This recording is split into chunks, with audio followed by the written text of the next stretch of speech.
എല്ലാവർക്കും നമസ്കാരം. +1 +2 ഫിസിക്സ് എന്നുള്ള നമ്മുടെ ഈ ചാനലിലേക്ക് എല്ലാവർക്കും സ്വാഗതം. ഞാൻ ഡോക്ടർ കൃഷ്ണദാസ്. കഴിഞ്ഞ ക്ലാസ്സിൽ നമ്മൾ ഡയമെൻഷൻ അനാലിസിസിനെ പറ്റി കുറച്ച് കാര്യങ്ങൾ മനസ്സിലാക്കി. ഡയമെൻഷൻസ് എന്ന് പറഞ്ഞാൽ എന്താണ്, ഡയമെൻഷൻ ഫോർമുല എന്താണ്, ഇക്വേഷൻ എന്താണ്, അങ്ങനെയുള്ള ബേസിക് ആയിട്ടുള്ള കാര്യങ്ങളൊക്കെ നമ്മൾ മനസ്സിലാക്കി. ഇനി ഈ ചാപ്റ്ററിൽ നമ്മൾ we are going to learn the applications of dimension analysis. എന്തിനാണ് നമ്മളിങ്ങനൊരു സംഭവം പഠിക്കുന്നത്? ഓരോന്ന് പഠിക്കുമ്പോൾ അതിനൊരു എന്തെങ്കിലും ഒരു ഉപയോഗം ഉണ്ടാവണ്ടേ. വെറുതെ കുറേ ഡയമെൻഷൻ പഠിക്കുക, വെറുതെ കുറേ ഇക്വേഷൻ പഠിക്കുക, അങ്ങനെയല്ല. ആരെങ്കിലും നിങ്ങളോട് ചോദിക്കുകയാണ് എന്തിനാണ് ഇപ്പോൾ ഈ ഡയമെൻഷനൊക്കെ പഠിക്കണം എന്ന് ചോദിച്ചു കഴിഞ്ഞാൽ നമുക്കതിനൊരു മറുപടി ഉണ്ടാവണം. അതാണ് നമ്മൾ ഈ ക്ലാസ്സിൽ കാണാൻ പോകുന്നത്, applications of dimensional analysis. So applications of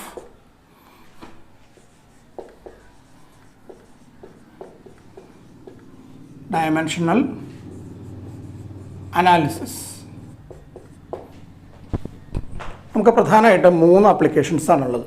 ഒന്നാമത്തെ application to check the correctness of an equation.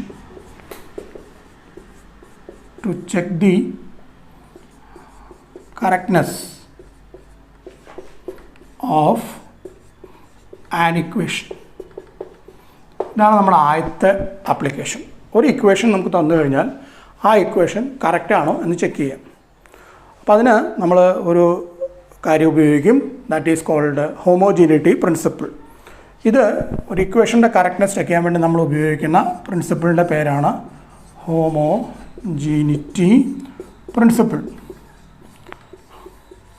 So homogeneity principle എന്ന് പറയുന്ന മെത്തേഡ് ഉപയോഗിച്ചിട്ടാണ് നമ്മളൊരു ഇക്വേഷൻ്റെ കറക്റ്റ്നെസ് ശരിയാണോ എന്ന് ചെക്ക് ചെയ്യുക. അപ്പോൾ അടുത്തായിട്ട് നമ്മൾ കാണാൻ പോകുന്നത് എന്താണ് ഹോമോജീനിറ്റി പ്രിൻസിപ്പിൾ പറഞ്ഞാൽ. So let us see what is meant by homogeneity principle. എന്താണ് ഹോമോജീനിറ്റി പ്രിൻസിപ്പിൾ എന്ന് നമുക്കൊന്ന് നോക്കാം. അപ്പോൾ ഇതൊന്ന് മായ്ക്കാം.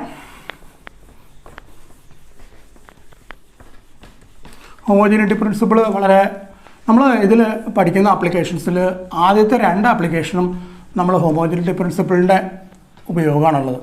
മൂന്നാമത്തെ ആപ്ലിക്കേഷൻ മാത്രം വേറൊരാളെ ഉപയോഗിച്ചിട്ടാണ് ചെയ്യുക. അതിൻ്റെ പ്രിൻസിപ്പിൾ വേറെയാണ്.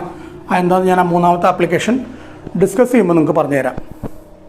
ഓക്കെ, നമുക്ക് അപ്പോൾ എന്താണ് ഹോമോജീനിറ്റി പ്രിൻസിപ്പിൾ എന്ന് നോക്കാം. സപ്പോസ് നമുക്ക് ഇങ്ങനൊരു ഇക്വേഷൻ ഉണ്ടെന്ന് വിചാരിച്ചോ. m1⁻x l1⁻y t1⁻z. This is equal to m1⁻a. m വേണമെന്നില്ല, ഇങ്ങനെ m മതി. m⁻x l⁻y t⁻x equal to m⁻a l⁻b t⁻c. Suppose ഇങ്ങനൊരു ഇക്വേഷൻ ഉണ്ടെന്ന് വിചാരിക്കുക. ഈ ഭാഗത്ത് മാസിൻ്റെ ടേം ഉണ്ട്, ആ ഭാഗത്ത് മാസ് ഉണ്ട്, ഈ ഭാഗത്ത് എൽ ഉണ്ട്, ആ ഭാഗത്ത് ലെങ്ത് ഉണ്ട്, ഈ ഭാഗത്ത് ടൈം ഉണ്ട്, ആ ഭാഗത്ത് ടൈം ഉണ്ട്. പക്ഷേ പവേഴ്സ് ഡിഫറെൻ്റ് ആണ്. അപ്പോൾ സിമിലർ ഫിസിക്കൽ ക്വാണ്ടിറ്റീസ് 2 ഭാഗത്തുള്ള ആൾക്കാരെ നമ്മൾ നോക്കുക. ഇവിടെ മാസ് ഉണ്ട്, എത്രയാണ് എമ്മിൻ്റെ പവർ എക്സ് ആണ്. അപ്പോൾ നമുക്ക് എന്ത് എഴുതാം? എക്സ് ഈക്വൾ ടു എന്ന് എഴുതാം. അതുപോലെ ഇവിടെ എല്ലിൻ്റെ പവർ വൈ, അവിടെ വൈലിൻ്റെ power B. So Y equal to B. അതുപോലെ ഇവിടെ ടിയുടെ ടൈമിൻ്റെ പവർ സെഡ്, അവിടെ power C. So Z equal to C. എന്ന് പറഞ്ഞാൽ ഒരേപോലെയുള്ള ഫിസിക്കൽ ക്വാണ്ടിറ്റികളുടെ പവർ 2 ഭാഗത്തും ഒരേപോലെ ആയിരിക്കും. ഈ പവറാണ് നമുക്കറിയാം, ഡയമെൻഷൻസ് ആണ് അവർ. പവർ എന്ന് പറഞ്ഞാൽ നമ്മൾ നേരത്തെ സാധാരണക്കാരൻ്റെ ലാംഗ്വേജിൽ പറയണം. ഇപ്പോൾ നമ്മൾ കുറച്ചുകൂടി അഡ്വാൻസ്ഡ് ആയി. ഇപ്പോൾ നമ്മൾ ഡയമെൻഷൻ എന്താണെന്നൊക്കെ പഠിച്ചു. So I told you that in the previous class that the dimensions of a physical quantity are the powers to which the fundamental quantities must be raised to represent them. അപ്പോൾ ഇവിടെ X Y Z A B C ഇതൊക്കെ dimensions ആണ്. So similar physical quantities have the same dimensions on either side of an equation. This is known as homogeneity principle. ഈ principle വെച്ചിട്ടാണ് നമ്മൾ ആദ്യത്തെ application ചെയ്യാൻ പോകുന്നത്, which is checking the correctness of an equation. അപ്പോൾ ഇത് clear ആയോ? മനസ്സിലായില്ലേ? ആവശ്യമുള്ള കാര്യങ്ങൾ എഴുതിയെടുക്കുക. ഓക്കെ, ബോർഡ് മാർക്കട്ടെ. Have you written down? Have you copied? Shall I clean? Okay. അപ്പോൾ നമുക്ക് ഇത് വെച്ചിട്ട് നമുക്ക് ഒരു എങ്ങനെയാണ് ഒരു ഇക്വേഷൻ്റെ കറക്റ്റ്നെസ് ചെക്ക് ചെയ്യാൻ നോക്കാം. അപ്പോൾ ഞാൻ പറഞ്ഞു പ്രിൻസിപ്പിൾ ഹോമോജീനിറ്റി പ്രിൻസിപ്പിളാണ്. How we are going to apply this principle to check the correctness of an equation. നമുക്കൊരു സാധാരണ നമ്മൾ പഠിച്ചിട്ടുള്ള ഒരു ഇക്വേഷൻ എഴുതാം. v equal to u plus at. നമ്മൾ 9ാം ക്ലാസ്സിൽ പഠിച്ചിട്ടുള്ള ഇക്വേഷനാണ്. v and u are velocities. A is the acceleration and T is the time. ഒരാൾ ഇനീഷ്യൽ, ഒരാൾ ഫൈനൽ, ഇത്രേ ഉള്ളൂ. അതൊക്കെ ഒന്നും കാര്യമൊന്നുമില്ല, കാരണം എല്ലാം വെലോസിറ്റി തന്നെയാണ്. ഇനി എന്താ ചെയ്യേണ്ടത്? In order to check the correctness of the equation, this equation by the method of dimensions, we will replace the quantities on the left hand side and right hand side either with their dimension symbol or with the dimension formula. നമ്മൾ കഴിഞ്ഞ ക്ലാസ്സിൽ പഠിച്ചിട്ടുണ്ട് fundamental quantities ആണെങ്കിൽ അവർക്ക് dimension സിമ്പിളാണുള്ളത്, derived quantities ആണെങ്കിൽ അവർക്ക് dimension ഫോർമുലയുള്ളത്. അപ്പോൾ നമ്മൾ അവിടെ അപ്ലൈ ചെയ്യാൻ പോവുകയാണ്. സോ ലെഫ്റ്റ് ഹാൻഡ് സൈഡിൽ ആദ്യത്തെ ടേം വെലോസിറ്റിയാണ്, അതിലേക്ക് ഡയമെൻഷൻ ഫോർമുലയാണുള്ളത് അല്ലേ. എന്താ ഇയാളുടെ ഡയമെൻഷൻ ഫോർമുല? LT⁻⁻1. ഇപ്പോൾ ഞാൻ ബ്രാക്കറ്റ് ഇല്ലാണ്ടാണ് എഴുതുന്നത്, ബ്രാക്കറ്റോട് കൂടി എഴുതണം ശരിക്കും. ഇപ്പോൾ ഇവിടെയും റൈറ്റ് ഹാൻഡ് സൈഡിൽ ആരാ? അവിടെ ആദ്യത്തെ ടേം വെലോസിറ്റിയാണ്, അതിൻ്റെ ഡയമെൻഷൻ ഫോർമുല LT⁻⁻1.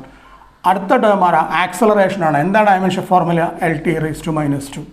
അടുത്ത ടൈമാണ്, ഫണ്ടമെൻ്റൽ ക്വാണ്ടിറ്റിയാണ്, ഡയമെൻഷൻ സിമ്പിൾ മാത്രമേ ഉള്ളൂ. ക്ലിയർ ആയോ? Are you following? ഓക്കെ. ഇനി നമുക്കൊന്നുകൂടി ഒന്ന് റീഅറേഞ്ച് ചെയ്യാം. So LT⁻1 equal to LT⁻1 plus LT x⁻m into x⁻n x⁻m plus n -2 plus 1 എത്രയാണ് വരിക? -1. സോ -1. സോ എന്ത് കിട്ടി? LT⁻1 ഇവിടെയുണ്ട്, ഇവിടെയുണ്ട്, ഇവിടെയുണ്ട്. ഇനി ഇവിടെ നോക്കൂ, ഈ സൈഡിൽ എല്ലിൻ്റെ പവർ എത്രയാണ്? 1. റൈറ്റ് ഹാൻഡ് സൈഡിൽ എല്ലിൻ്റെ ഡയമെൻഷൻ 1, ലെഫ്റ്റ് ഹാൻഡ് സൈഡിൽ എല്ലിൻ്റെ ഡയമെൻഷൻ 1, റൈറ്റ് ഹാൻഡ് സൈഡിലോ ഇവിടെയും ഡയമെൻഷൻ 1, ഇവിടെയും ഡയമെൻഷൻ 1. ലെഫ്റ്റ് ഹാൻഡ് സൈഡിൽ ടൈമിൻ്റെ ഡയമെൻഷൻ എത്രയാണ്? -1. റൈറ്റ് ഹാൻഡ് സൈഡിൽ എത്രയാണ്? -1 -1. സോ എന്താ നമ്മുടെ homogeneity principle? Similar physical quantities have the same dimensions on either side of the equation. So ഇവിടെയും നോക്കിയാൽ ഒരേപോലുള്ള ഫിസിക്കൽ ക്വാണ്ടിറ്റികൾ, സിമിലർ ഫിസിക്കൽ ക്വാണ്ടിറ്റി. ലെങ്ത് എടുത്തപ്പോൾ എല്ലാ ഭാഗത്തും ഡയമെൻഷൻ 1, ടൈം എടുത്തപ്പോൾ എല്ലാ ഭാഗത്തും dimension -1. So this equation is dimensionally correct. The equation is dimensionally correct. Dimensionally equation കറക്റ്റാണ്. എന്താണ് പക്ഷേ ഡയമെൻഷനലി കറക്റ്റ് എന്ന് പറയാനുള്ള കാരണം? അത് ഞാൻ മനസ്സിലാക്കി തരാം. എന്താണ് ഡയമെൻഷനലി കറക്റ്റ് എന്ന് പറയുന്നത്? എന്തുകൊണ്ടാണ് ഞാൻ ആ ഡയമെൻഷനലി എന്നുള്ള വാക്ക് ഉപയോഗിച്ച് നമുക്ക് മനസ്സിലാക്കി തരാം. ഞാൻ നിങ്ങൾക്ക് മനസ്സിലാക്കി തരാം. ഇത് ക്ലിയർ ആയോ? അപ്പോൾ എങ്ങനെ ഇവിടെ ചെയ്തതെന്ന് മനസ്സിലായോ? വെറുതെ നമ്മൾ ഇക്വേഷൻ എഴുതി ലെഫ്റ്റ് ഹാൻഡ് സൈഡിലും റൈറ്റ് ഹാൻഡ് സൈഡിലുള്ള ഫിസിക്കൽ ക്വാണ്ടിറ്റീസിനെ നമ്മൾ അവരുടെ ഡയമെൻഷൻ സിമ്പലോ അല്ലെങ്കിൽ ഫോർമുലയോ depending upon the quantity whether it is fundamental or derived അവരെ റീപ്ലേസ് ചെയ്തു. എന്നിട്ട് നമ്മൾ ഹോമോജിനിറ്റി പ്രിൻസിപ്പിൾ അപ്ലൈ ചെയ്തു. എന്താണ് homogeneity principle? Similar physical quantities have the same dimension on either side of the equation. ചെയ്തപ്പോൾ നമുക്ക് ആൻസർ കിട്ടി. ക്ലിയർ ആയില്ലേ? ഇനി എന്തുകൊണ്ടാണ് ഞാൻ ഇത് ഡയമെൻഷനലി കറക്റ്റാണെന്ന് പറയാനുള്ള കാരണം? അതിന് നോക്കൂ, നമുക്ക് വേറൊരു ഇക്വേഷൻ ചെയ്യാം. അതായത് വേറൊരു ഇക്വേഷൻ വേറെ ഒരെണ്ണം നമുക്കൊന്ന് എഴുതി നോക്കാം. വളരെ സിമ്പിളായിട്ടുള്ള ഇക്വേഷൻ എഴുതാം. F=ma. നമ്മൾ കഴിഞ്ഞാലും ഇത് കണ്ടതാണ്. F=ma. എന്ത് ചെയ്യണം? ലെഫ്റ്റ് റൈറ്റിലുള്ള ക്വാണ്ടിറ്റീസിനെ അവരുടെ ഡയമെൻഷൻ സിമ്പിൾ അല്ലെങ്കിൽ ഫോർമുല ഉപയോഗിച്ച് റീപ്ലേസ് ചെയ്യണം. ഇയാൾ ഡിറൈവ്ഡ് ക്വാണ്ടിറ്റിയാണ്. ഡയമെൻഷൻ ഫോർമുല നമുക്കറിയാം, MLT⁻². കഴിഞ്ഞ ക്ലാസ്സിൽ കണ്ടതാണ്. റൈറ്റ് ഹാൻഡ് സൈഡിൽ ആരാളുള്ളത്?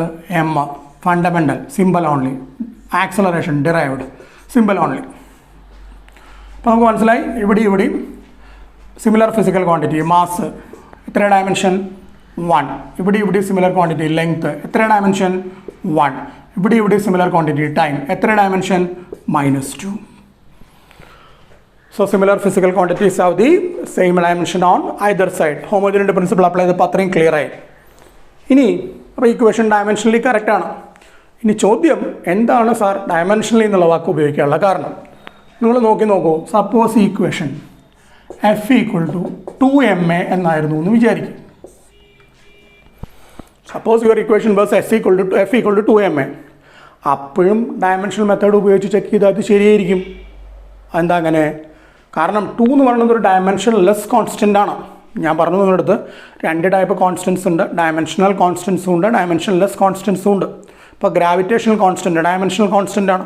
പക്ഷേ ഇതൊരു 2 എന്ന് പറയുന്ന ഒരു നമ്പറാണ്, അതിന് ഡയമെൻഷനൊന്നുമില്ല. So even if a 2 was present here, this equation would have been dimensionally correct. അപ്പോഴും ഈ ഇക്വേഷൻ ഡയമെൻഷനലി കറക്റ്റ് ആയിരിക്കും. കാരണം 2-ന് ഡയമെൻഷൻ ഇല്ലാത്ത കോൺസ്റ്റൻ്റ് ആയതുകൊണ്ട് നമുക്കിവിടെ ഒന്നും എഴുതാൻ പറ്റില്ല. അപ്പോൾ again the equation will be dimensionally correct. അപ്പോൾ കോൺസ്റ്റൻസ് ഉള്ള ഇക്വേഷൻസ് നമ്മൾ ചെക്ക് ചെയ്താൽ we cannot say whether the equation is physically correct or not. Necessarily correct ആയിട്ടുള്ള ഇക്വേഷൻ ആണോ അല്ലയോ എന്ന് പറയാൻ പറ്റില്ല. അതിപ്പോൾ ഇതിപ്പോൾ നമുക്കറിയാം ഇത് ഇക്വേഷൻ തെറ്റാണോ നമുക്കറിയാം, നമുക്ക് ഫെമിലിയർ ആയിട്ടുള്ള ഇക്വേഷൻ അത്. ഫെമിലിയർ അല്ലാത്ത ഇക്വേഷൻസും ഈ മെത്തേഡ് ഉപയോഗിച്ച് നമുക്ക് ചെക്ക് ചെയ്തിട്ട് അതിൻ്റെ കറക്റ്റ്നെസ് ചെക്ക് ചെയ്യാം. പക്ഷേ അവിടെ കോൺസ്റ്റൻസ് ഉണ്ടോ ഇല്ലയോ എന്ന് നമുക്ക് പറയാൻ പറ്റില്ല. അപ്പോൾ കോൺസ്റ്റൻസ് ഉണ്ടെങ്കിലും കോൺസ്റ്റൻസ് ഇല്ലെങ്കിലും ഡയമെൻഷണൽ മെത്തേഡ് ഉപയോഗിച്ച് ചെക്ക് ചെയ്താൽ ഒരേപോലെയാണ് ആൻസർ കിട്ടുക. അത് ഇതിൻ്റെ ഒരു ഡ്രോബാക്കാണ്, ഡയമെൻഷണൽ അനാലിസിസിൻ്റെ ഒരു ഡ്രോബാക്കാണ്. So what we can say after applying the homogeneity principle and if you find that the similar physical quantities on either side of the equation have the same dimensions is that this equation is dimensionally correct എന്ന് മാത്രമേ പറയാൻ പറ്റൂ. അല്ലാണ്ട് dimensionally correct ആയിട്ടുള്ള equation physically correct ആയിക്കൊള്ളണമെന്നില്ല, necessarily correct ആയിക്കൊള്ളണമെന്നില്ല. പക്ഷേ physically necessarily correct ആയിട്ടൊരു ഇക്വേഷൻ എന്തായിരിക്കും? ഡയമെൻഷനലി കറക്റ്റ് ആയിരിക്കും. Converse is not true. Equation physically correct ആണെങ്കിൽ അവൻ ഡയമെൻഷനലിയും കറക്റ്റ് ആയിരിക്കും. പക്ഷേ ഡയമെൻഷനലി കറക്റ്റ് ആയതുകൊണ്ട് തിരിച്ചാവണമെന്നില്ല. എന്താവണമെന്നില്ല? നെസസറിലി കറക്റ്റ് ആയിട്ടൊരു ഇക്വേഷൻ ആവണം എന്നില്ല. മനസ്സിലായോ? ക്ലിയർ ആയോ? ഓക്കെ. അങ്ങനെയാണ് നമുക്ക് രണ്ടാമത്തെ അപ്ലിക്കേഷനിലേക്ക് പോകാം. രണ്ടാമത്തെ അപ്ലിക്കേഷൻ എന്താണ്? രണ്ടാമത്തെ അപ്ലിക്കേഷൻ ഇക്വേഷൻ ഉണ്ടാക്കലാണ്. എന്താ ഇക്വേഷൻ ഉണ്ടാക്കുക പറഞ്ഞാൽ? ഞാൻ കഴിഞ്ഞ ക്ലാസ്സിൽ പറഞ്ഞു, ഇക്വേഷൻ എന്ന് പറഞ്ഞാൽ meaningful relationship an equation is a meaningful relationship between different physical quantities എന്ന് പറഞ്ഞു ഇല്ലേ? അപ്പോൾ അടുത്തത് നമ്മുടെ രണ്ടാമത്തെ application to derive a meaningful relationship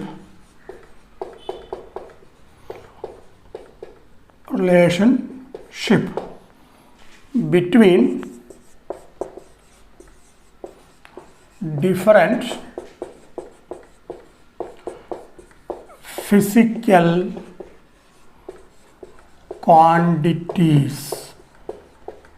എന്താണ് ഫിസിക്കൽ ക്വാണ്ടിറ്റി എന്ന് പറഞ്ഞു കഴിഞ്ഞാൽ any quantity that can be measured is a physical quantity.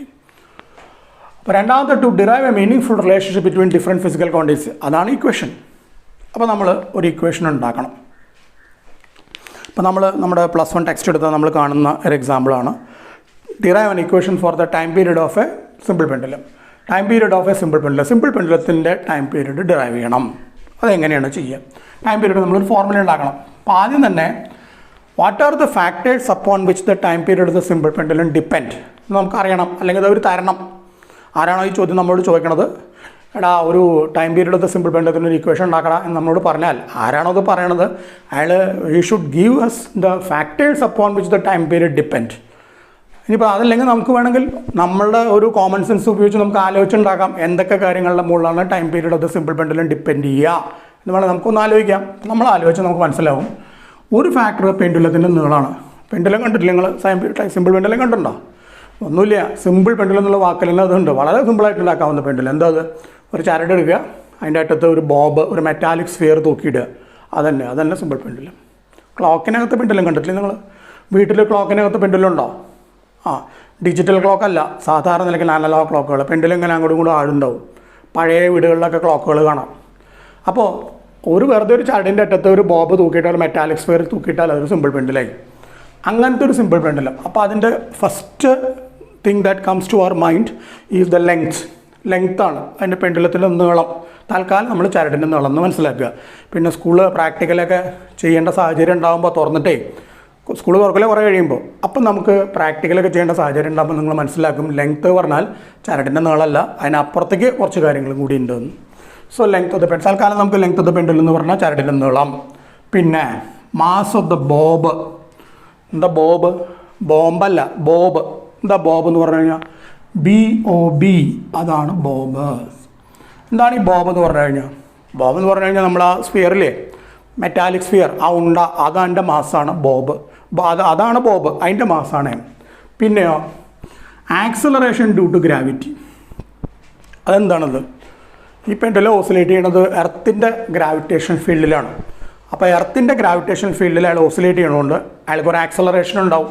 അതാണ് acceleration due to gravity. G നമ്മൾ പഠിച്ചിട്ടുണ്ട്, മുമ്പ് സ്കൂളിൽ കണ്ടിട്ടുണ്ട്. ഈ ടേം ജി സിമ്പിൾ കണ്ടിട്ടുണ്ട്. ജി ഇതിൻ്റെ വാല്യൂ എത്രയാണ് അറിയോ?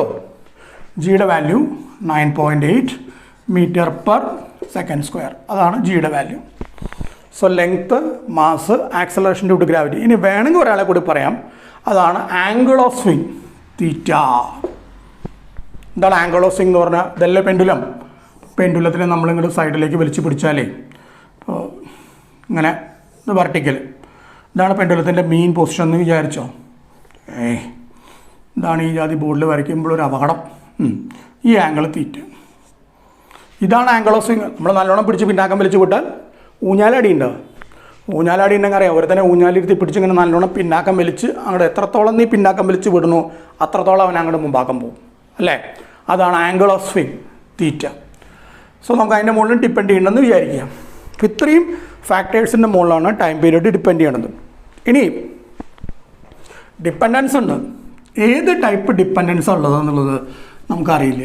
എന്താ ഏത് ടൈപ്പ് ഡിപ്പെൻഡൻസാന്ന് പറയണ മാഷേ? അതായത് സപ്പോസ് പെൻഡുലത്തിൻ്റെ നീളം കൂടുന്നു, ചരടിൻ്റെ നീളം ഞാൻ കൂടുന്നു, അപ്പോൾ ടൈം പീരീഡ് കൂടുകയോ കുറയോ? 3 പോസിബിലിറ്റി ഉണ്ട്. ടൈം പീരീഡ് കൂടാം, കുറയാം, മാറാതിരിക്കാം. നമുക്കറിയില്ല. അത് ഫൈനലി ഇക്വേഷൻ ഉണ്ടാക്കുമ്പോഴേ അറിയാൻ പറ്റൂ. ഇപ്പോൾ ടൈം പീരീഡ് ഉണ്ടാക്കി കഴിയുമ്പോൾ ടൈം പീരീഡിൻ്റെ ഇക്വേഷൻ കിട്ടി കഴിയുമ്പോൾ അതിൽ എല്ലാം എവിടെ കിടക്കണം നോക്കിയാൽ നമുക്ക് അറിയാൻ പറ്റും ഏത് ടൈപ്പ് ഡിപ്പെൻഡൻസ് ആണ് എല്ലിന് ടീയുടെ മുകളിലുള്ളതെന്ന്. തുടക്കത്തിൽ അറിയില്ലല്ലോ, പക്ഷേ ഡിപ്പെൻഡൻസ് ഉണ്ടെന്ന് നമ്മൾ മനസ്സിലാക്കിയിട്ടുണ്ട്. അപ്പോൾ ചിലപ്പോൾ ടൈം പീരീഡ് കൂടുമ്പോൾ ലെങ്ത് കൂടുമ്പോൾ ടൈം പീരീഡ് കൂടാം, ചിലപ്പോൾ ലെങ്ത് കുറയുമ്പോൾ ടൈം പീരീഡ് കുറയാം, ചിലപ്പോൾ ലെങ്ത്തിൻ്റെ സ്ക്വയർ റൂട്ടിന് പ്രപ്പോർഷനായിട്ട് ആയിട്ടാവും ടൈം പീരീഡ് കൂടുക, ചിലപ്പോൾ ലെങ്ത്തിൻ്റെ സ്ക്വയറിന് പ്രപ്പോർഷനായിട്ടാവും ടൈം പീരീഡ് കൂടുക. അറിയില്ല നമുക്കിപ്പോൾ. അതാണ് നമ്മൾ കണ്ടുപിടിക്കുന്നത്. അതാണ് നമ്മുടെ ഇക്വേഷൻ. അതേ കാര്യമാണ് മാസിന് സംഭവിക്കുക. മാസ് കൂടെ കുറയെ ഒക്കെ അനുസരിച്ചിട്ട് ടൈം പീരീഡ് മാറാം. ചിലപ്പോൾ ബന്ധമേ ഇല്ലാതിരിക്കുക, അത് അവസാനമേ മനസ്സിലാവുള്ളൂ. അതുപോലെ ആക്സലറേഷൻ ഡ്യൂ ടു ഗ്രാവിറ്റി, അതുപോലെ ആംഗിൾ ഓഫ് സ്വിങ്. ഇവർക്കൊക്കെ ബന്ധമുണ്ടെന്ന് നമ്മൾ മനസ്സിലാക്കിയിട്ടുണ്ട്. പക്ഷേ we don't know what kind of a relationship exist between these 4 and the time period of the pendulum. So നമുക്കൊരു കാര്യം ചെയ്യാം. നമുക്കിങ്ങനെ എഴുതാം: T proportional to L, proportional to M, proportional to G, proportional to theta. ഇപ്പോൾ ടിക്ക് ഇവർക്ക് 4 പേർക്കും ടിയുടെ മുകളിൽ കൺട്രോൾ ഉണ്ടെന്ന് മനസ്സിലായി. പക്ഷെ ഇവിടെ ഒരു അപകടം ഉണ്ട്. എന്താ അറിയോ? ഇങ്ങനെ എഴുതിയ അതിൻ്റെ അർത്ഥം ഡയറക്റ്റ്ലി പ്രപ്പോർഷണൽ എന്നാൽ എൽ കൂടുമ്പോൾ ടി കൂടും, എം കൂടുമ്പോൾ ടി കൂടും, ജി കൂടുമ്പോൾ ടി കൂടും, തീറ്റ കൂടുമ്പോൾ ടി കൂടും. അങ്ങനെ നമുക്ക് ഉറപ്പില്ലല്ലോ. അത് അവസാനമല്ലേ അറിയുള്ളൂ. ഇപ്പം തന്നെ അറിയോ? എന്നാൽ പിന്നെ അപ്പം തന്നെ ഇക്വേഷൻ എഴുതി വെച്ചാൽ പോരെ? അതറിയില്ല. അപ്പോൾ എന്ത് വേണം? സോ അതിന് തന്നെ നമുക്ക് ഈ പ്രപ്പോർഷണാലിറ്റി സൈൻ മാറ്റിയിട്ട് ഈക്വൽ ടു ആക്കി മാറ്റാം. അപ്പോൾ അതിന് നമ്മൾ എന്ത് ചെയ്യണം? ഇവിടെ ഒരു കോൺസ്റ്റൻ്റ് കൊണ്ട് മൾട്ടിപ്ലൈ ചെയ്യാം. So T equal to a constant k into l m g and theta. പക്ഷേ നമ്മൾ നേരത്തെ കണ്ട പോലെ ഏത് ടൈപ്പ് റിലേഷൻഷിപ്പാണ് ഇവർക്ക് ഓരോരുത്തർക്ക് ഇയാളായിട്ടുള്ളതെന്ന് അറിയില്ല. ദർഫോർ നമ്മൾ എന്താ ചെയ്യാൻ പോകണം അറിയോ? I will write l raise to a, m raise to b, g raise to c, theta raise to d. എങ്ങനെ എഴുതണം? ഇതിനെ എങ്ങനെ എഴുതണം എന്ന് വെച്ച് കഴിഞ്ഞാൽ after some operations that we are going to do soon we will evaluate a B c and d. നമ്മൾ ഈ 4 വേരിയബിൾസിൻ്റെ വാല്യൂ നമ്മൾ കണ്ടുപിടിച്ച് കഴിഞ്ഞതിന് ശേഷം ആ വാല്യൂസ് അനുസരിച്ചിട്ടാണ് അവർക്ക് ഓരോരുത്തർക്കും ടൈം പീരീഡുള്ള റിലേഷൻഷിപ്പ് വരിക. അതാണ് ഫൈനലി നമ്മുടെ formula. So our next aim is to find out the values of a B c and d. And for that we are going to use the dimensional analysis. എങ്ങനെ?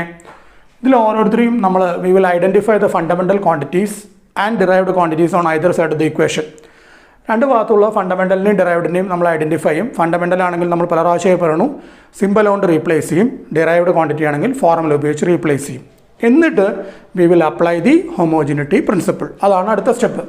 So ഇവിടെ ഒരാളല്ലോ time period T ആണ്. അപ്പോൾ അവൻ്റെ dimension four നമുക്ക് എല്ലാവർക്കും അറിയാം, സിമ്പിളേ ഉള്ളൂ. ടി കോൺസ്റ്റൻറ്റ്, ഡയമെൻഷൻ ലെസ് ആണ്, ലെങ്ത്ത് എൽ ആണ്, ഡയമെൻഷൻ സിമ്പിൾ, മാസ് എം ആണ്, dimension simple, acceleration L T raise to -2 derived ക്വാണ്ടിറ്റിയാണ്.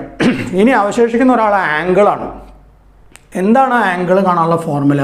നമുക്ക് എല്ലാവർക്കും അറിയാം, angle equal to arc by radius.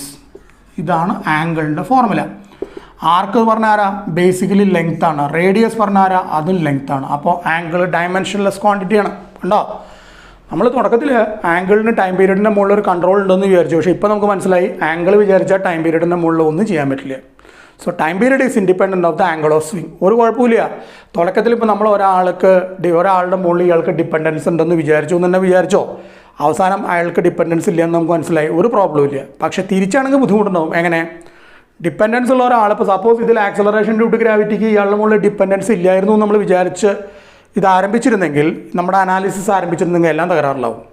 അപ്പോൾ അതൊരു കുഴപ്പമുണ്ട്. നമുക്കറിയണം ആരുടെയൊക്കെ മുകളിൽ ഇയാൾക്ക് ഡിപ്പെൻഡൻസ് ഉണ്ടോ എന്നുള്ളത്.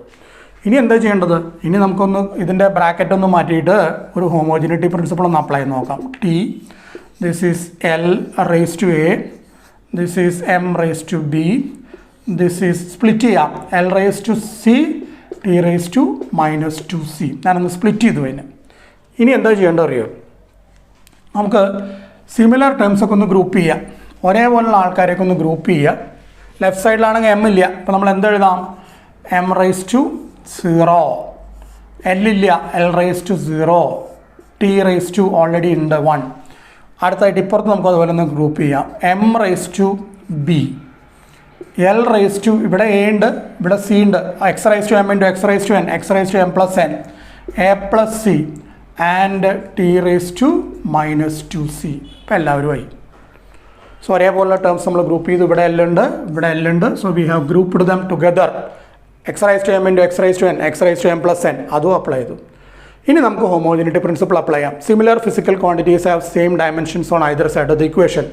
ഇവിടെ എമ്മിൻ്റെ ഡയമെൻഷൻ 0, അവിടെ ബി. സോ നമുക്ക് immediately we got a result b equal to 0. ഇവിടെ എന്താ എല്ലിൻ്റെ ഡയമെൻഷൻ 0, അവിടെ എന്താ dimension A plus C. So അടുത്തത് A plus C equal to 0. അടുത്തത് ആരാ? ടി. ഇവിടെ എത്രയാണ് അതിൻ്റെ ഡയമെൻഷൻ? 1. അവിടെ എത്രയാണ്? -2c. So -2c equal to 1. Immediately c equal to -12. ആയത്തെ ഉത്തരം കിട്ടി. ആയത്തെ ഓൾറെഡി കിട്ടിയിട്ടുണ്ട്, b equal to 0, c equal to -12 കിട്ടി. ഇനി ഒരാളല്ലേ ബാക്കിയുള്ളൂ, അതാരാ? എ ആണ്. ഇതിൽ കൊടുക്കൂ. So a -12 equal to 0. So a equal to half. എല്ലാവരെയും കിട്ടി. A equal to half, b equal to 0, c equal to -12. 3 ആൾക്കാരുടെയും വാല്യൂ കിട്ടി. ഇനി ഇത് നമുക്ക് നോക്കി ഇവിടെ സബ്സ്റ്റിറ്റ്യൂട്ട് ചെയ്ത് നമുക്ക് ഇതിൽ നമ്മൾ ഈ വാല്യൂസ് കൊടുത്താൽ നമുക്ക് മനസ്സിലാവും what is the final formula. എന്ത് രൂപത്തിലാണോ ഫൈനൽ ഫോർമുല കിട്ടണമെന്ന് ഇവിടെ സബ്സ്റ്റിറ്റ്യൂട്ട് ചെയ്താൽ മനസ്സിലാവും. അപ്പോൾ നമ്മുടെ അടുത്ത സ്റ്റെപ്പ് എന്താണ്? അവിടെ സബ്സ്റ്റിറ്റ്യൂഷൻ നടത്തലാണ്. അപ്പോൾ ഞാൻ ഇതൊക്കെ ഒന്ന് മായ്ക്കാം.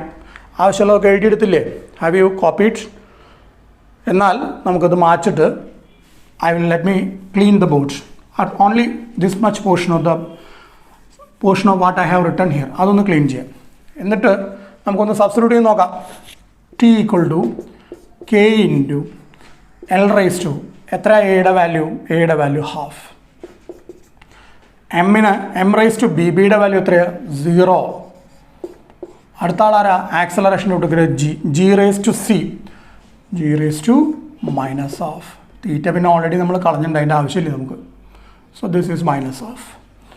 ഇപ്പോൾ നോക്കൂ, suddenly we realize that mass also has no role in controlling the time period. Time പീരിയഡിൻ്റെ മുകളിൽ മാസിന് റോളില്ല. എം റൈസ് ടു 0, അതിന് ക്വാണ്ടിറ്റി റൈസ് ടു 0 is 1. അപ്പോൾ ഇയാൾക്ക് ഒരു ഡിപ്പെൻഡൻസും ഇല്ല. അപ്പോൾ വളരെ എളുപ്പമായി കാര്യം. So T equal to K into L raise to half. ഇവിടെയൊക്കെ പല കുട്ടികൾക്കും പ്രശ്നമാണ്. SLC 10ാം ക്ലാസ് വരെ ശരിക്കും ഇതൊന്നും പഠിക്കാത്തതുകൊണ്ടുള്ള ബുദ്ധിമുട്ട് പല കുട്ടികൾക്കും ഞാൻ കാണുന്നുണ്ട്. എങ്ങനെയാണ് ഇവിടെ ഡീൽ ചെയ്യേണ്ടതെന്ന് പലർക്കും അറിയില്ല. അത് ജി റൈസ് ടു ഹാഫ് അല്ലേ, -12 അല്ലേ, അതിനെ എങ്ങനെ എഴുതുക? 1/g raise to half. പലരും എന്നോട് ചോദിക്കാറുണ്ട് മാഷ അത് എങ്ങനെ കിട്ടിയെന്ന്. G raise to -12 is 1/g raise to ഹാഫ്. X raise to -n is 1/x raise to n. ഇനി ഇതൊന്നും കൂടി വേണമെങ്കിൽ എഴുതാം. This is equal to K into L raise to half by g raise to half. ഒന്ന് ഒരുമിച്ച് കിടന്നോട്ടെ. ഇനി വളരെ സിമ്പിളാണ്. So T equal to K into what is l raise to half? Root of l. What is g? G raise to half root g. ഒരുമിച്ച് എടുക്കാം. So root of L by g. ഇതാണ് നമ്മുടെ final formula. K equal to root of L by g. So this is our final formula. k equal to square root of L by k into t equal to k into square root of L by g. ഇവിടെ കൊണ്ട് നിർത്തി.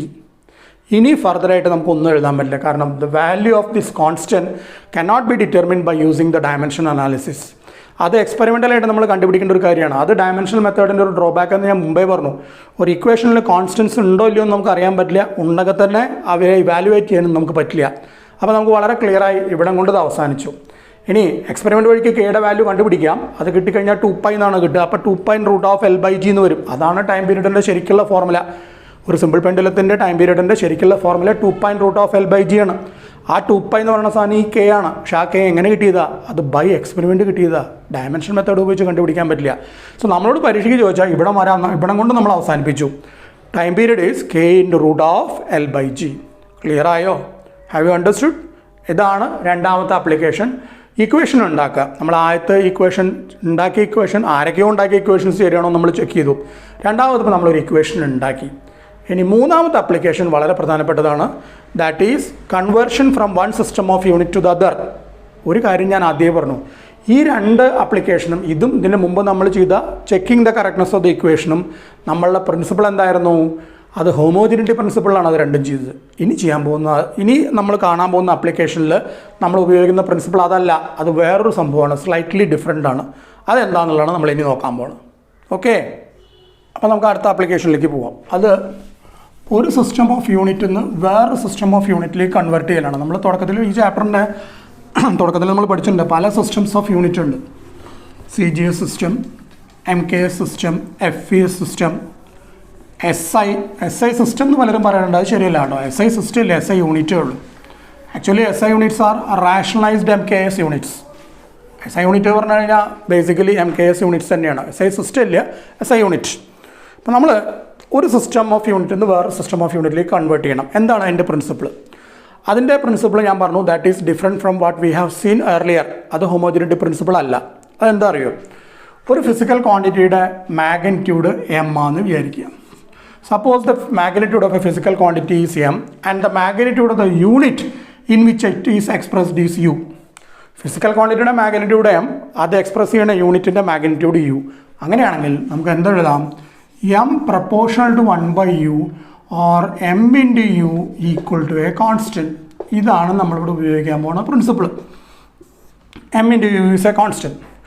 ഇതെന്താണിതെന്ന് പലർക്കും മനസ്സിലാവില്ല. എന്തത് മാഷ എങ്ങനെയൊക്കെ എഴുതി വെച്ചിരിക്കണമെന്ന് പലരും ചോദിക്കാറുണ്ട്. വളരെ സിമ്പിളായിട്ടുള്ള കാര്യം. അപ്പോൾ ഞാനൊരു കാര്യം പറഞ്ഞുതരാം. ഈ ബോർഡിൻ്റെ നീളം സപ്പോസ് ഒരു 2 മീറ്ററാണെന്ന് വിചാരിക്കാം. ബോർഡിൻ്റെ നീളം 2 metre, 2 metres.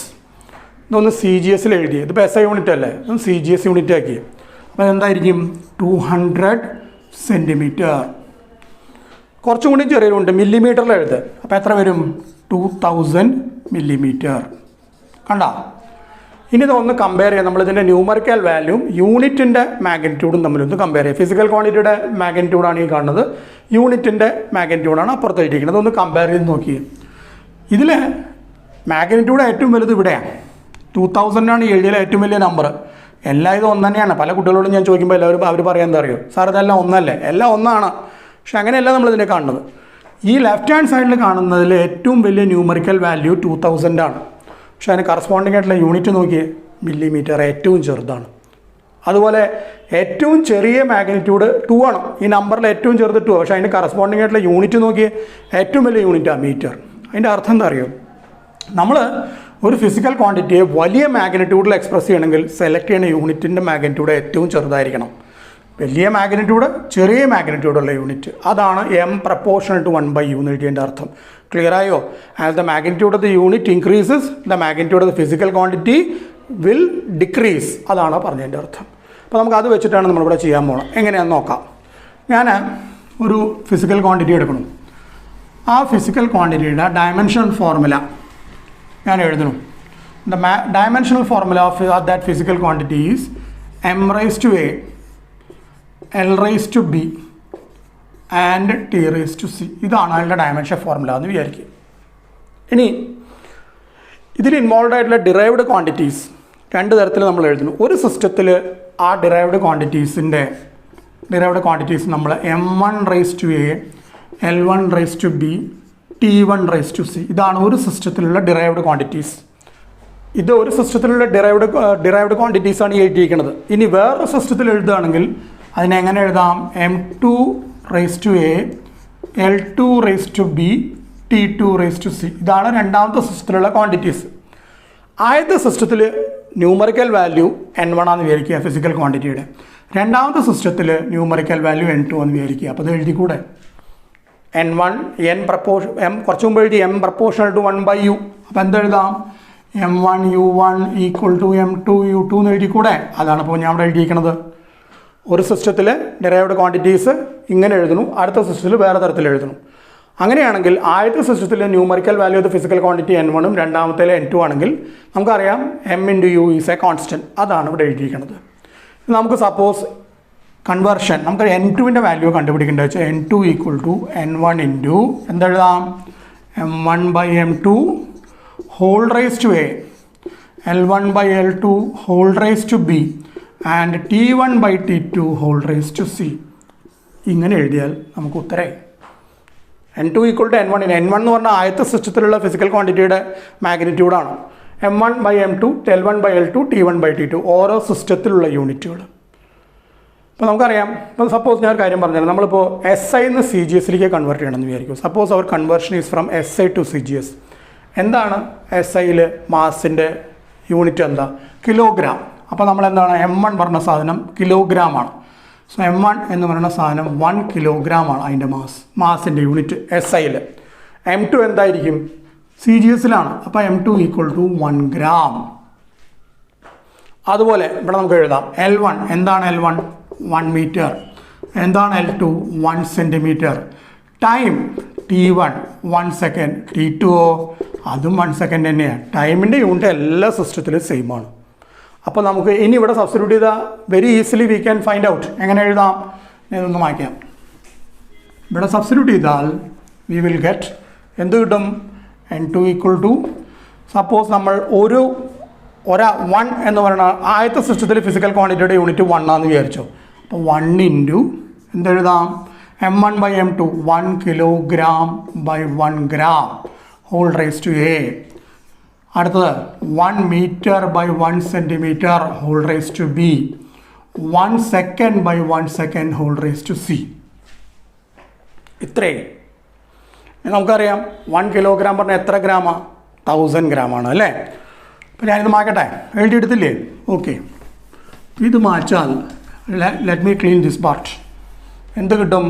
N2 equal to N1. ഞാനിപ്പോൾ ഇവിടെ 1 എന്നാണ് അസ്യൂം ചെയ്തിരിക്കുന്നത്. ആ പ്രോബ്ലം നോക്കി നമ്മൾ തീരുമാനിക്കണം. 1 into 1 kilogram is 1000 gram. 10 cube gram by gram whole raise to a. 1 meter is 100 centimeter. 10 square centimeter by centimeter whole raised to b. 1 second by 1 second whole raised to c. നോക്കുമ്പോൾ ആരൊക്കെ ക്യാൻസലായി പോയി? Gram gram centimetre centimetre എല്ലാം ക്യാൻസലായി പോയി. So N2 equal to 1 into 10 raised to 3 whole raised to a, 10 square whole raised to b, 1 whole raised to c. ഇവിടെ വരെ കിട്ടി. അയ്യോ സാറേ എന്താണ് എയും ബിയും സിയും?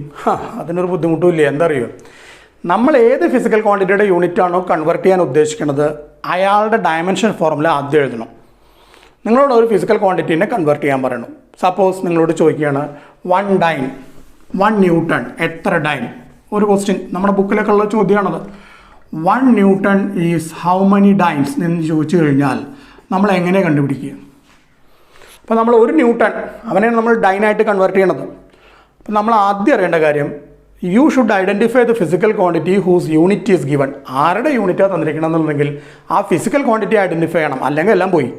അപ്പോൾ നമുക്ക് മനസ്സിലായി ഇത് ആരുടെ യൂണിറ്റാണ്? ന്യൂട്ടണും ഡൈനും ഫോഴ്സ് എന്ന് പറയുന്ന ഫിസിക്കൽ ക്വാണ്ടിറ്റിയുടെ യൂണിറ്റുകളാണ്. അപ്പോൾ നമ്മൾ ഫിസിക്കൽ ക്വാണ്ടിറ്റി ഐഡൻറ്റിഫൈ ചെയ്തു, അത് ഫോഴ്സ് ആണ്. അടുത്ത സ്റ്റെപ്പ് എന്താ അറിയോ? അയാളുടെ ഡയമെൻഷൻ ഫോർമുല അറിയണം. നമ്മൾ ഡയമെൻഷൻ അനാലിസിസ് മെത്തേഡ് ഉപയോഗിച്ചിട്ട് അതൊക്കെ ചെയ്യണത്. So next step is to write down the dimension formula of the physical quantity whose unit we are going to convert. അപ്പോൾ നമ്മൾ എന്തെഴുതും? ഫോഴ്സിൻ്റെ ഡയമെൻഷൻ ഫോർമുല എന്താ?